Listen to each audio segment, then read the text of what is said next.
அந்த உச்சரிப்பையும் வந்து தொடர்ந்து அழுத்தி சொல்லி பேசும்போது கண்ணையும் சிமிட்டிட்டு பேசுறதுக்கு பேர் தான் திக்குவாய். இப்போ சில பேர்த்துக்கு செல்ஃபோனில் பேச ஆரம்பிக்கும் போது ரொம்ப திக்குது அப்படின்னு சொன்னால் அவங்கள திருப்பி திருப்பி அந்த செல்ஃபோன்லேயே பேச வச்சுக்கிட்டே இருக்கும்போது அந்த பயிற்சியை நம்ம தொடர்ந்து செய்யும் போது அவங்களுக்கான அந்த ஃபியர் வந்து ஒருத்தவங்களை பார்த்து தான் அதை வந்து அடுத்த செயலை கற்றுக்கும். அந்த மாதிரி அவங்க அந்த மாதிரி பேசுகிறாங்கன்னா இதுவும் அதே மாதிரி பார்த்து பார்த்து சில பேர் வந்து பேசும்போது ரொம்ப நல்லாயிருக்கும், புது ஆளுங்களை பேசும்போது தான் திக்குறாங்க, இல்லைன்னா வந்துட்டு ஒரு எக்ஸைட்டட் ஆகும்போது. பேச்சு உற்பத்தி ஆகிற இடம் எங்கே அப்படின்னு சொல்லி பார்த்தீங்கன்னா இடது மூலையில் உற்பத்தி ஆகுது. இதே நம்ம பாடுறதோ அந்த மாதிரியெல்லாம் வலது மூலையில் உற்பத்தி ஆகுது. இப்போ திக்குவாய்க்கு என்ன மாதிரியான பயிற்சிகளை நம்ம பண்ணலாம் அப்படின்னு சொல்லி பார்த்தோம்னா,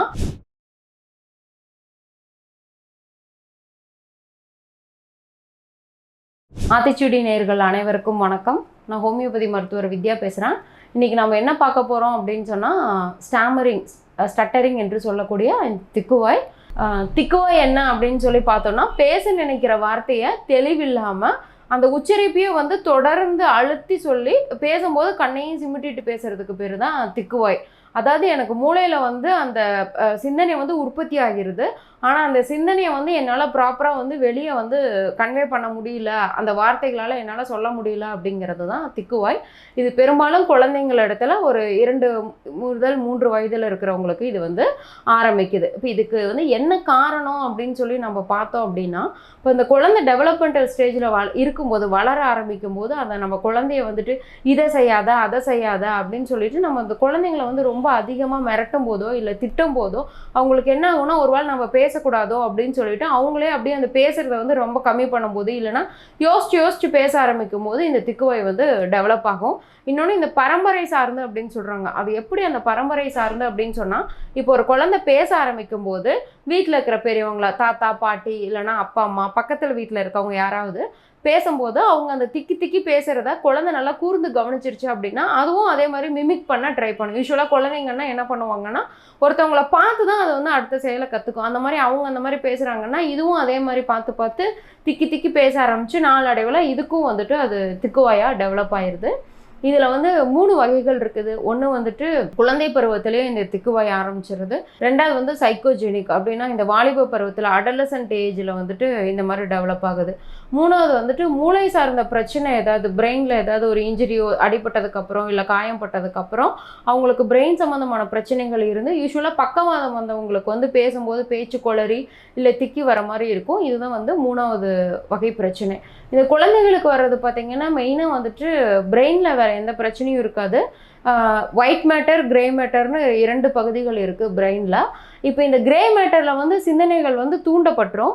ஒயிட் மேட்டர் என்ன பண்ணும் அப்படின்னு சொன்னால் அதை வந்துட்டு கடத்திட்டு போய் அது தேவையான உறுப்புகளுக்கு வந்து சப்ளை பண்ணுறது தான் இந்த ஒயிட் மேட்டரோட வேலை. அப்போ அந்த இடத்துல அந்த ஒயிட் மேட்டரோட ஃபங்க்ஷன்ஸ் ஏதாவது ஒழுங்காக நடக்கலாம் அப்படிங்கும் போதும் நம்மளுக்கு இந்த திக்குவாய் வர்றதுக்கு இது இருக்குது. பேச்சு உற்பத்தி ஆகிற இடம் எங்கே அப்படின்னு சொல்லி பார்த்திங்கன்னா இடது மூலையில் உற்பத்தி ஆகுது. இதே நம்ம பாடுறதோ அந்த மாதிரியெல்லாம் வலது மூலையில் உற்பத்தி ஆகுது. சிலருக்கு பேசும்போது மட்டும்தான் திக்கும், பாடும்போது திக்கிறது இல்லை அப்படின்னா அது இந்த வலது மூலையிலேருந்து உற்பத்தி ஆகிறதும். இன்னொன்று பாடும்போது இந்த பாட்டு தான் அடுத்த வரி இதுதான் அப்படிங்கிறது அவங்களுக்கு ஏற்கனவே தெரிஞ்சதுனால அவங்களுக்கு அது ஒரு சரளமாக வந்துடுது. இப்போ பேசும்போது கொஷின் நம்ம ஒருத்தவங்க கேட்குறாங்க அப்படின்னா அதுக்கு நான் திங்க் பண்ணி ஆன்சர் பண்ணும்போது அந்த இடத்துல அந்த கம்யூனிகேஷன் வந்து பிரச்சனை ஆகிறதுனால தான் பேசும்போது வந்து திக்கவும் பாடும்போது திக்கல் இல்லாமையும் வருது.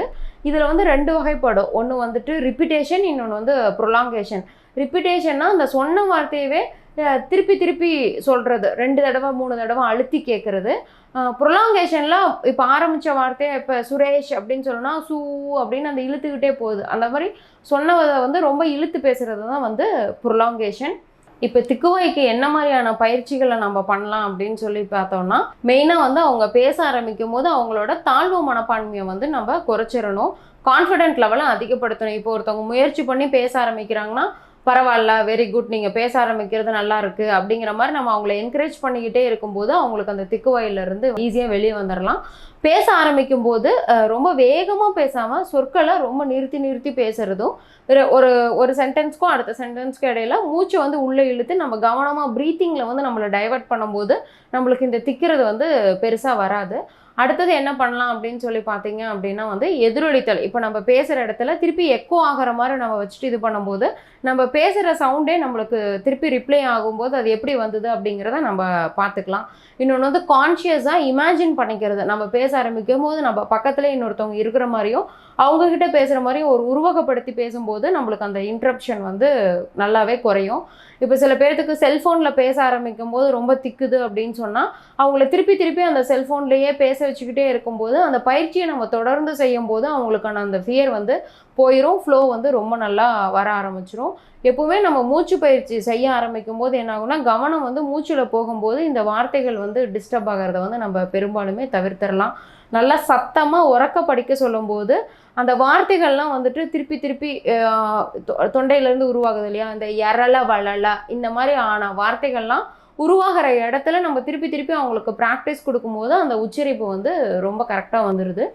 இதுக்கு என்ன மாதிரியான உணவுகளை நம்ம எடுத்துக்கலாம் அப்படின்னு சொல்லி பார்த்தீங்கன்னா உலர்ந்த திராட்சை, நெல்லிக்காய் போன்ற உணவுகளை நம்ம அதிகமாக எடுத்துக்கலாம். வல்லாரக்கீரை வந்து மெயினாக அதிகமாக சாப்பிடணும். ஏன் அப்படின்னா வல்லாரக்கீரை வந்து இந்த கல்லீரலில் இருக்கிற டாக்ஸின்ஸை வந்து அதை வந்து நல்லா ரிமூவ் பண்ணிடும்.